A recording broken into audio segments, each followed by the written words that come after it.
So it's Ruby, and you're welcome to Radical Ruby.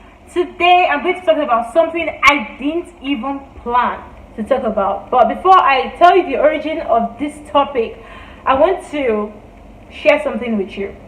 At the beginning of this year, I knew that I'll be turning 25 by May.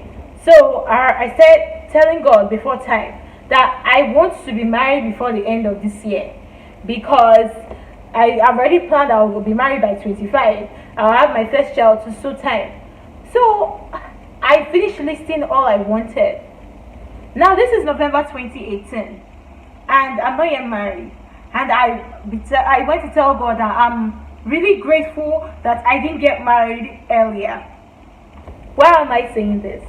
Yesterday, a friend of mine chatted me up on WhatsApp.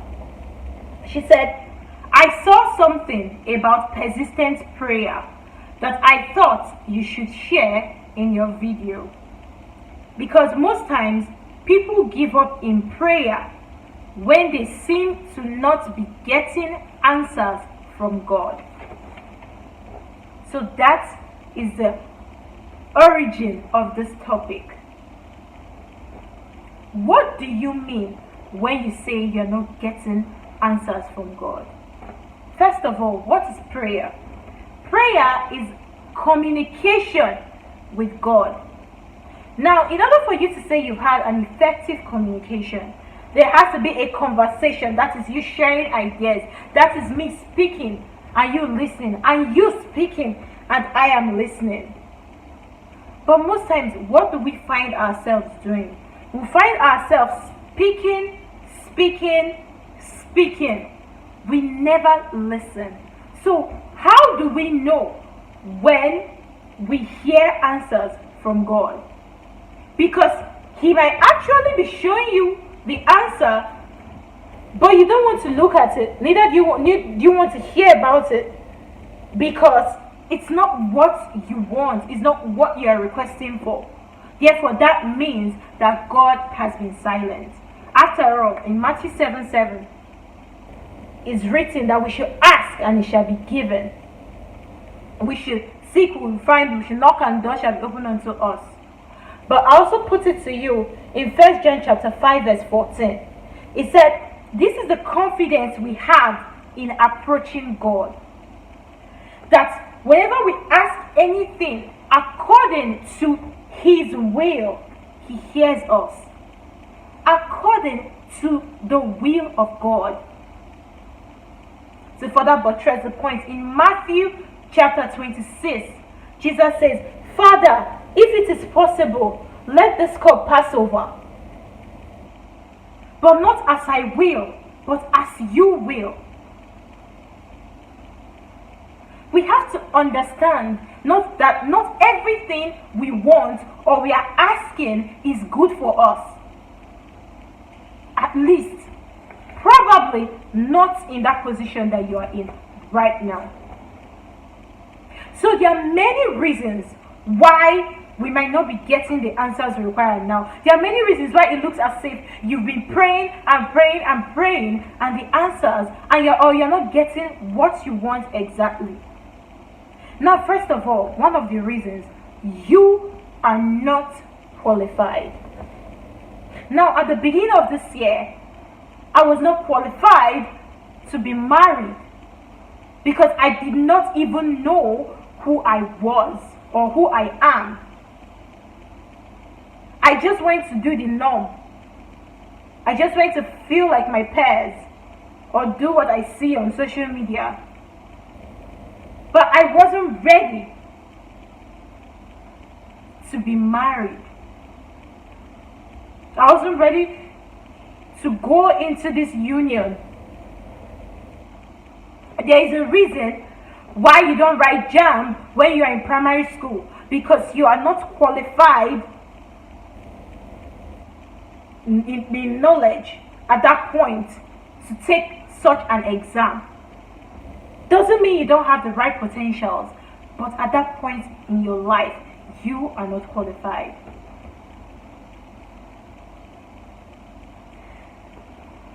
Another reason, you might be asking for the wrong reasons.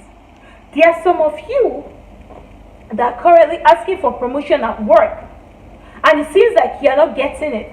Probably because you are seeking for promotion because of the things you are going to do when you get promoted, because of the people you are going to pay back, because of the people you are going to bully. And make no mistake, God sees the heart of man. Yet some of us, we are currently in the situation we are in right now because that's the only situation allowing us or projecting us to worship God. Once we get elevated, we are going to forget God. Have you asked, what is His will? Another reason why you might not be getting answers is because you're not in the right environment for that blessing. Now you might be saying, Father, I need a car. God, I need you to bless me with this car. Now, you might not be getting that car because it's going to attract envy, which can also attract robbery, which can also attract your death. You're not getting it because you're in the wrong neighborhood. And as soon as you pack out or you move out from that neighborhood, your car will come forth because you're in the right place. Now you might be telling me, Ruby, okay, how do I know what the will of God is? I may not be able to tell you, but I know that His word says that His plans for us are that of good and not of evil. No father wishes evil for their children or for their child. How much more you that are created in the image and likeness of God? He sees ahead of you. Nobody is saying you should stop praying, but what we are saying is that you should change your pattern of prayer into, God, I want this, God, I want that. From that, you begin to say, God, I need your will to be done in my life, concerning my job, concerning my marriage, concerning my relationship, concerning my house, concerning my family, a lot of things. He alone knows the answer. He alone knows what's best for you. It will save you a lot of time instead of moving from one church to another, forgetting that we all pray in Jesus' name.